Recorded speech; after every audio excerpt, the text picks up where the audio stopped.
Hey, how's it going, Internet? It's Nathan from This and That Tech. Today we're taking a look at Shining Resonance Refrain, which was developed for the Switch, PS4, Xbox One, and PC. It's actually a remaster of the original that came out on the PS3 in Japan, so now we're getting it here overseas. It's also out in the EU as well. It's developed and published by Sega, and the North American release includes English and Japanese voiceovers as well as the original DLC as part of what they call this original mode. Then there's this other mode called Refrain, which hence the title, which unlocks two previously unplayable characters for the party. However, the game will recommend to you right away that you should play the original mode first and use the Refrain mode as a secondary thing on your second playthrough because it may contain spoilers. Now, I want to set the stage a little bit before we get into the story. To all you youngins out there, the first I knew of the Shining Force series was around 1992. I remember seeing the box art and feeling quite envious of those who had a Sega Genesis just because of the screenshots alone. It seemed almost like you were watching a cartoon, which may seem laughable now to some, but at the age of 10 or so, it was just mesmerizing. So this is a continuation of that particular series, albeit very different in terms of gameplay. So this is more of an action RPG, and the early entries that I just gushed about were strategy and turn-based. So let's get to the story. You play as Yuma of Astoria, a young man who has the soul of a dragon living within him. This dragon soul gives Yuma the ability to periodically transform into this ancient beast of destruction. So this power alone is noted by this evil empire known as the Lombardian Empire, and they want to use his powers against the fellow Astorians in a war. So the Lombardian Empire captures Yuma, and then they attempt to weaponize him for their benefit. So a rescue attempt is then made by this group of people known as the Dragoneers, who also happens to have the ability to communicate with dragons. And this is essentially where the story begins. As far as controls and elements, Shining Resonance Refrain is this open-world action RPG where you're basically in complete control of one character while exploring. Now, through your explorations, you're going to run into different enemies and engage in battles when you touch one another on the screen. Once you touch an enemy, this brings up a circular battle arena where you're going to be able to control one character directly while still dictating commands to three other party members to either attack, heal, etc. You can also switch to any other party member on the fly at any time. The first thing you're going to notice initially is how quick some of these battles are. Some quite literally take only seconds, which is nice for continual gameplay, but it can seem a bit chaotic at times. Then there's some battles, especially with larger, higher-leveled enemies, that seem horribly slow. For instance, this portion of the video where my main character turned into a dragon. You notice how plodding that is? It turns the battle system into something more akin to a strategy game where one has to run for their lives, recuperate, and then go back on the attack. Now, my initial reaction was negative, and I honestly wasn't having a positive outlook for the battle system because of these slower battles, but it began to grow on me over time, especially as the characters progressed. That's mainly because of the difficulty spikes, which we'll get into a bit here later. In short, there's always a risk of having your team wiped out rather quickly if you take too many aggressive or foolish decisions. That even holds true after leveling up your character significantly, because you can't hold a large amount of healing items at any time. Your Dragoneer party is the typical fare you see in RPGs. You got your fighters, offensive, defensive, magic users, healers, tanks, debuffers, etc. All of these people who gain abilities known as what the game calls forces as they level up. These abilities are simply given to the player, and there's no customization other than the 4 ability spell shortcuts that you attach to each character, and those are all mapped to the control pad itself.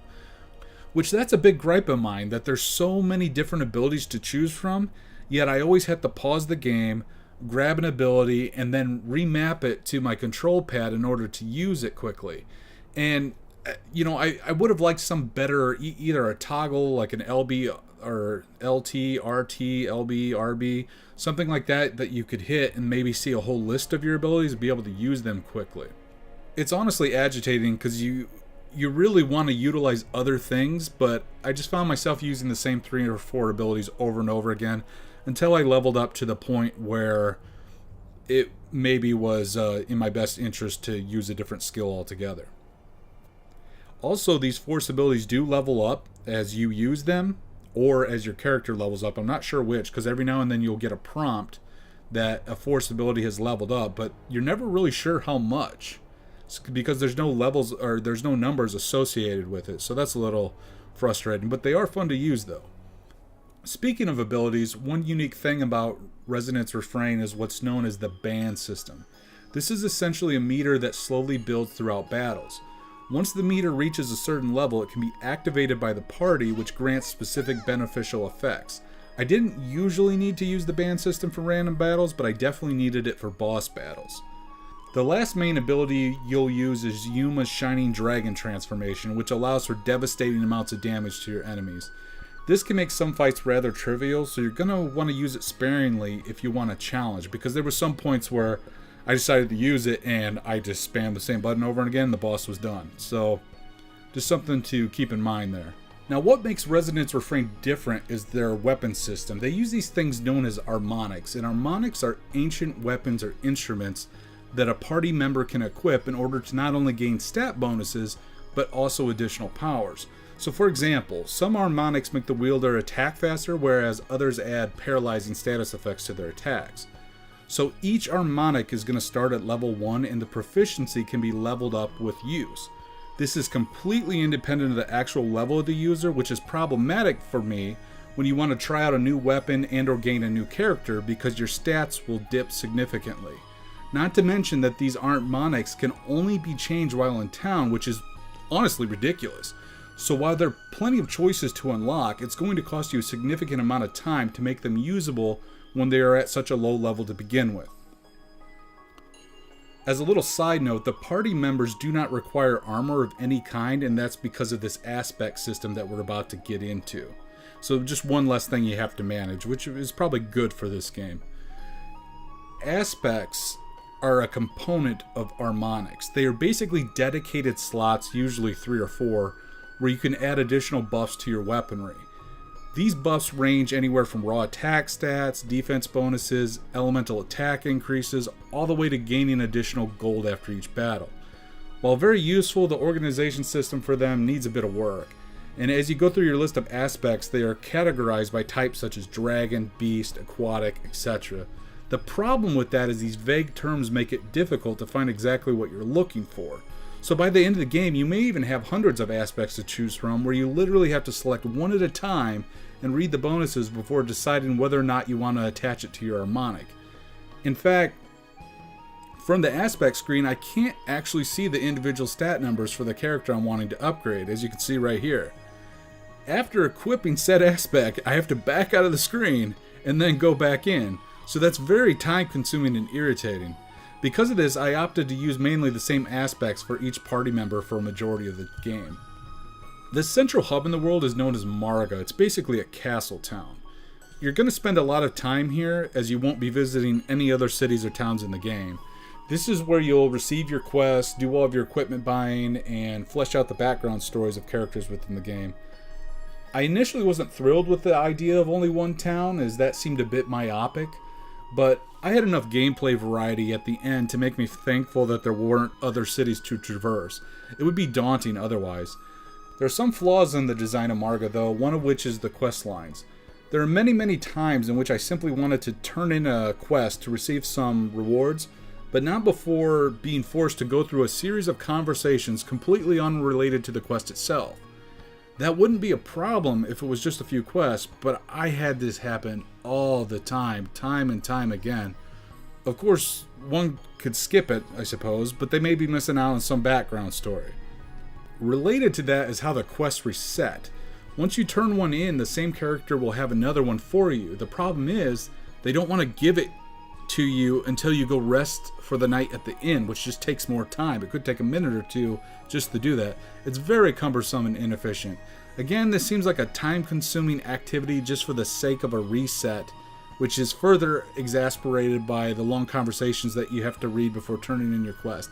I don't really understand why that mechanic plays out that way. I think they could have altered that a little bit and made it much more palatable. Another thing you'll find yourself doing is these mini dates, we'll call them. These are usually given by conversing periodically with various characters in your party. You ask them to hang out, and it thereby increases your level of friendship. If these conversations or dates go well, then you are periodically rewarded with traits that can be used to further gel your party together. But truthfully, I didn't see a large variance by using the different traits, but I may have been missing out on that aspect of the game. The tutorial itself didn't really explain a lot of it, so maybe you'll see some guides come out in the future. It did give some interesting background sites though, but plenty of the conversations were repetitive nature. So game mechanic like this really depends on your love for minutia within the game world. If you're a fan of reading, then you're going to love this mechanic. Some of it is voice acted as well. Lastly, if you want to channel your inner pervert, you can do so by changing the outfits of each character. Shame on you for watching this, but you're welcome. Graphically, I'm a big fan of the cel-shaded art style.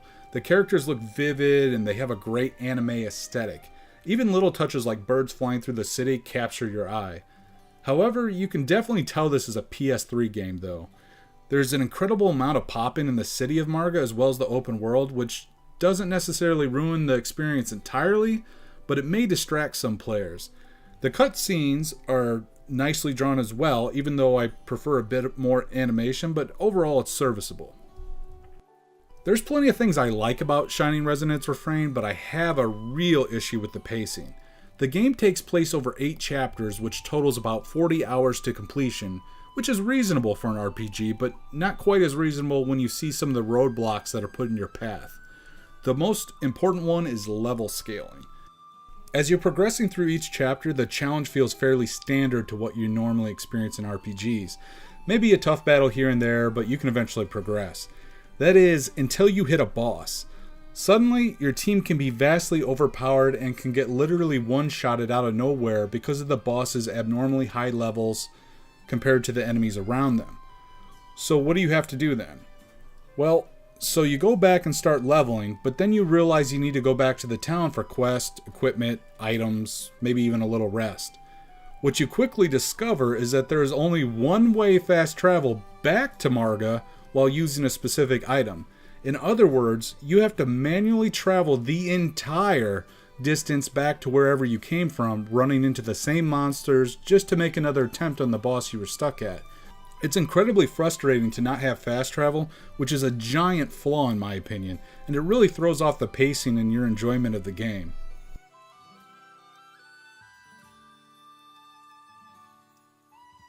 Somewhat related to that, typically after a big boss battle, a chapter may end. Well, guess what happens to all the monsters in the overworld? They level up considerably without any warning, so you're forced to grind through mostly the same enemies all over again, simply with higher levels in order to progress. And keep in mind too, you're traversing the same areas that you've already been through hundreds of times. So you couple this with the grind fest that is weapon leveling and adding new characters, then you have a recipe for frustration. And by the way, I have no problem with having to grind a bit in an RPG, but make it far less noticeable to the player. One last thing I want to point out about the level scaling is there's a point in Chapter 7 where you find your party split at times. The problem with that is that it is incredibly likely that you have party members that haven't scaled in levels at all because the game offers no scaling to the members that are not in your party. So to put that in perspective, I quite literally had a level 16 party member when everyone else was in the 60s.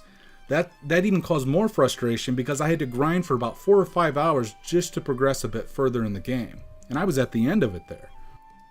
And I know I'm really beating the dead horse with this, but it's just not fun to play when you get backed in a corner like that. I want to feel like the game at least respects my time. But on a more positive note, I will say that I enjoyed the majority of the cutscenes because of the stellar work by the voice actors. They can be long at times, but they really add these nuances of each character's story arc as well as the political machinations of Lombardia and Astoria. Yes, sir. It's the Dragoneers from Astoria. I don't care who it is. You do realize what Gaelritz means to the Empire, don't you? The dating simulators can also be cute at times, but they are time-consuming and do start to feel like a chore as many of the arcs become repetitive. In fact, some of the dates are even the same exact thing over and over again. And I don't know if that's my mistake or if it just is the way the game is designed. So again, this just comes down to whether or not you like this sort of thing. So is it fun? Look, I had some legitimate gripes here, but overall the game is fun. I definitely wanted to see the story out and what would happen to the characters. There's honestly a lot of game here if you want to read and go through all the various story prompts. If that's not alluring to you, you may find it more of a chore and want to pass on this one. As of right now, I know they're asking $49.99 for it, which I think is reasonable if you have the coin and love JRPGs. Keep in mind that there's also the Refrain mode, which is a nice bonus after you complete the main storyline, because it's going to give you a bit of replayability by adding the 2 new characters. So that's it. That's my review. If you found this video useful, please like, comment, and subscribe below. Thanks for watching. Have a good one.